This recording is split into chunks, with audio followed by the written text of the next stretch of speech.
참 안타까운 이야기지만 이단들 가운데는 하나님의 일꾼으로 시작했다가 사탄의 유혹에 넘어가 교만한 죄에 빠져서 하나님을 대적하게 된 경우가 많습니다. 우리는 겸손하고 충성스럽게 사명을 감당했던 바울을 본받아 복음의 일꾼으로서 충성을 다하며 주님을 기쁘시게 하는 성도로 살아남아야 되겠습니다. 오늘 본문은 사도행전 14장 1절부터 18절이고요. 그 중에서 11절부터 15절까지 읽겠습니다.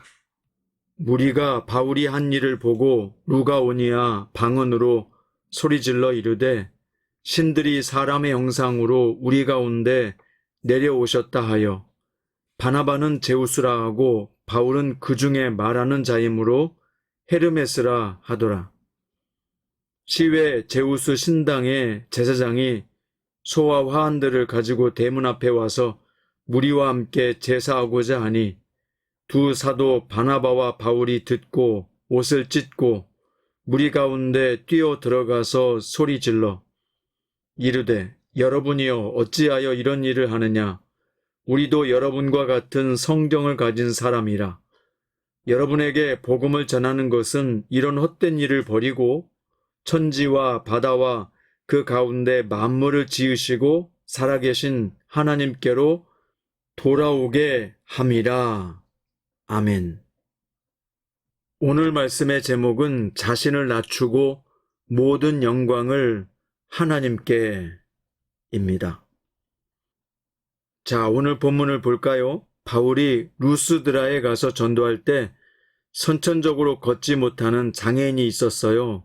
그를 주목한 바울은 그에게 구원받을 만한 믿음이 있음을 알게 됐습니다. 그래서 그를 향해서 큰 소리로 내 발로 바로 일어나라 라고 선포했고 그 사람은 즉시 일어나 걸었습니다.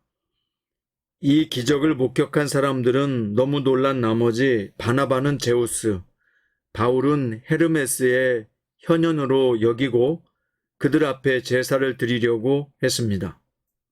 그리스 신화에서 제우스는 천둥과 번개를 다루는 천개의 왕이자 모든 신의 아버지며 헤르메스는 전령의 신, 길잡이 신입니다.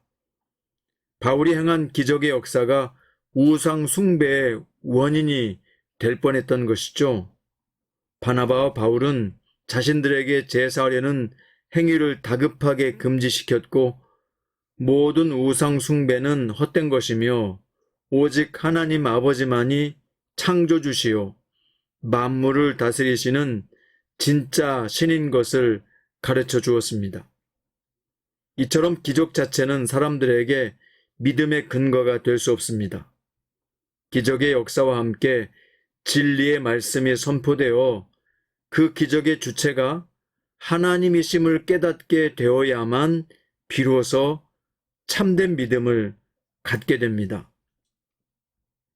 많은 이단과 사이비 종교에서는요, 신비로운 현상을 이용해서 사람들의 마음을 도둑질해 자신들이 신이라고 속이고 더러운 욕망을 채우려고 합니다.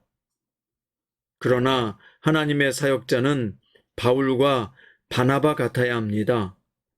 기적의 역사를 통해 자신들을 내세우지 않고 오직 하나님만을 높이며 하나님의 영광만을 드러냈기 때문입니다. 모든 성도는요, 모든 영광을 오직 하나님께만 돌릴 수 있어야 되고 하나님만 높여야 합니다. 그것이 성도의 본분이요, 성도의 길이기 때문입니다.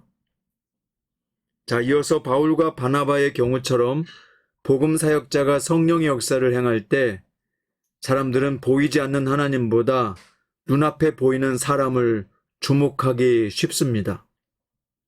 바울이 멜리데 섬에서 독사에게 손을 물렸으나 죽지 않고 아무 일도 일어나지 않자 사람들이 바울을 신으로 여겼던 사건도 있었습니다. 지금도 신자들이 놀랄 만한 사역을 행하는 사역자들을 과도하게 주목하는 경향이 있습니다. 그런데 그러한 유혹에 넘어가 스스로를 높이거나 이단으로 전락하는 어리석은 자들도 많이 있습니다. 사람은 누구나 다른 사람이 자신을 높이고 칭찬해주면 으쓱해지는 법이죠. 또 그런 반응을 즐기려고 하는 성향도 있습니다. 그러나 이러한 유혹에 빠져서 하나님의 영광을 드러내기보다 자신이 주목을 받는 것을 즐기다 보면 반드시 하나님이 기뻐하지 않는 길로 가게 됩니다. 바울과 바나바와 같이 그런 유혹을 단호하게 거절하고 오직 그리스도의 복음만을 전해야 합니다. 완전한 하나님이시며 완전한 사람이신 예수님도 스스로를 낮추시고 제자들의 발을 씻는 종의 자리에 앉으셨습니다. 그리고 모든 영광을 하나님 아버지께 돌리시고 당신은 십자가의 자리까지 낮아지심으로 죄인들을 구원해 주셨습니다. 그리스도의 종으로 선택받은 우리 역시 예수님의 겸손을 따라 스스로를 낮추며 오직 하나님께만 영광 돌려야 합니다. 겸손한 자세를 잃지 않을 때 복음 증거의 사명을 지속적으로 감당할 수 있습니다. 사랑하는 성장 큐티 가족 여러분, 여러분은 성도로서 그리스도의 종으로서 겸손하게 주님의 명령을 준행함으로 주님을 기쁘시게 하실 수 있기를 바랍니다. 말씀의 결론입니다. 종은 주인의 명령을 수행할 뿐 그 열매는 온전히 주인의 것입니다. 마찬가지로 복음 증거의 사명을 수행하는 자는 오직 주님께만 영광을 돌려야 합니다. 작은 일이든지 큰 일이든지 주님께 영광을 돌리시기 바랍니다. 성도는 주님의 은혜로 구원을 받았고 복음의 일꾼 되었음을 기억하고 언제나 자기를 부인하고 주님만 높이고 시인하는 겸손한 자세를 잃지 마시기 바랍니다. 오늘 자신을 낮추고 모든 영광을 하나님께 올려드린 바나바와 바울의 놀라운 은혜가 여러분과 저에게도 오늘 충만하게 임하시기를 예수님의 이름으로 축원드립니다.